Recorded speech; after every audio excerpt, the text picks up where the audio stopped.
Hello and welcome everyone. This is Type V3 with a Transformers masterpiece review of Takara Tomy's MP-17 Prowl, the endlessly patient Autobot military strategist who just so happens to be a little bit of a prick. Masterpiece Prowl is a police-modified Nissan Fairlady 280Z, and regardless of your opinion on the actual vehicle, you can't deny this Transformer's spot-on accuracy to the real-life counterpart.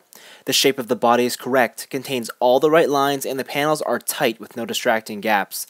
The use of clear plastic for the light bar, windows, and headlights give off a premium feel too.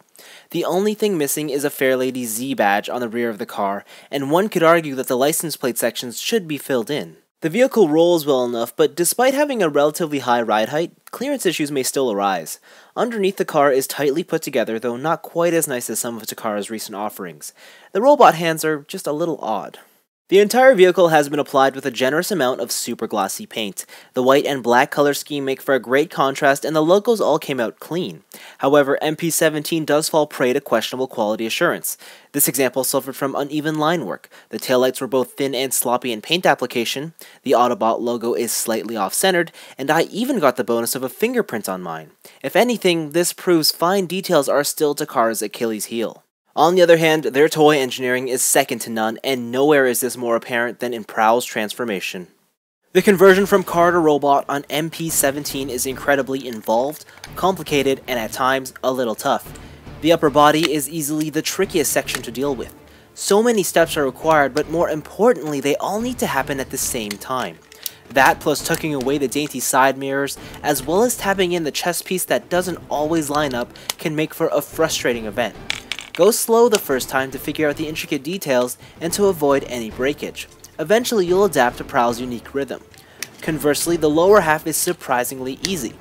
Because it's so intuitive, the complexity seems to fade away. Overall, the transformation is very fitting for the character, in that it's one that requires a multitude of patience. In robot mode, Masterpiece Prowl stands at just over 6.5 inches tall and is both fantastic and interesting in appearance. The figure definitely echoes the original cartoon form, the silhouette is clean, and the gunmetal additions bring everything together. Though my favorite aspect are the inner door details. Superfluous, but appreciated. As for the head sculpt, it's perfect. The details are sharp, the face is large and unobstructed, and the blue eyes pop. The stoic expression is fitting too. What's strange are the body's proportions. The chest and back protrude out excessively, the feet are large, and in between is a very thin torso. Bizarre? Sure, yet it makes for an oddly charming combination. I love it. What I don't love, however, is how entirely hollow the legs are when viewed from the rear.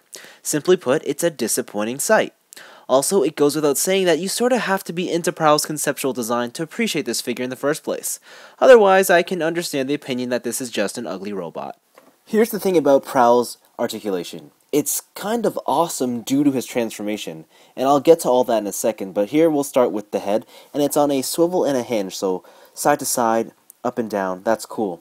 The arms are on a stem ball joint with a sort of swivel at the top, so you can do pulling down and upwards and all that stuff. There is a bicep swivel, a double jointed elbow, which is awesome. The wrists can rotate, and then the hands all open up.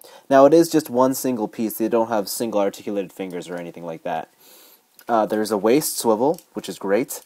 The hips can go forward and outward, and there are some hip skirts you can move out of the way. There is a thigh swivel. The knee is double jointed, so I think traditionally there's just that joint right there, but you can use the transformation joint as a double joint to make that work really well. The one I was surprised about, though, was the ankle. Now, I thought that because of its clunky design, it was just going to be this stiff, or maybe not even movable piece, but actually, due to all the transformation joints, you can go back and forth, a little bit of side to side, and then you can even play around with it even more to do stuff like that. So that's really cool.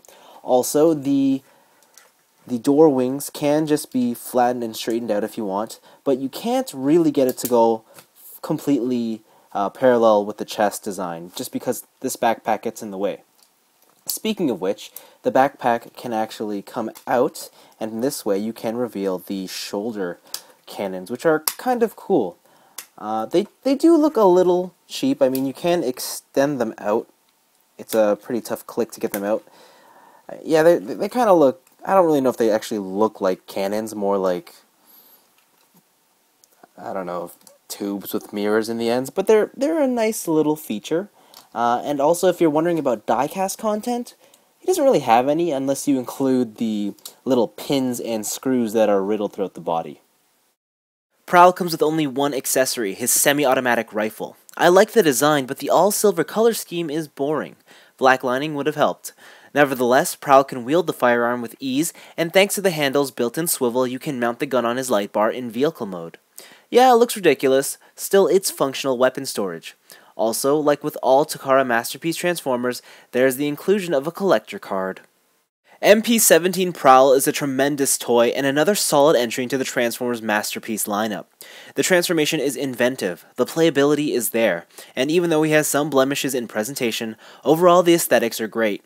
Yet, the real key to this figure's success is that every aspect about it is frankly fun. And based solely on that, I'd say that this is probably the best Transformer of 2013. Of course, there's still the matter of price, and at $60, Masterpiece Prowl is fairly expensive relative to the standard Transformers retail offerings.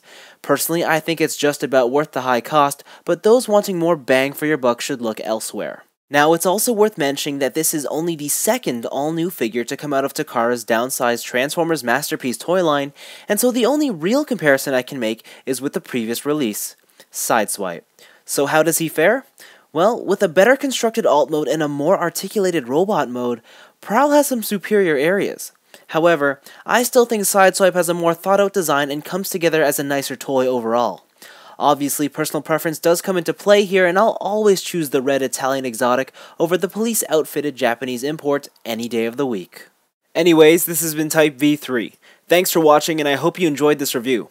I'm not gonna lie, originally I was skeptical on this Transformer, but after being impressed, I can safely say that now I have 2 more fair ladies on the way.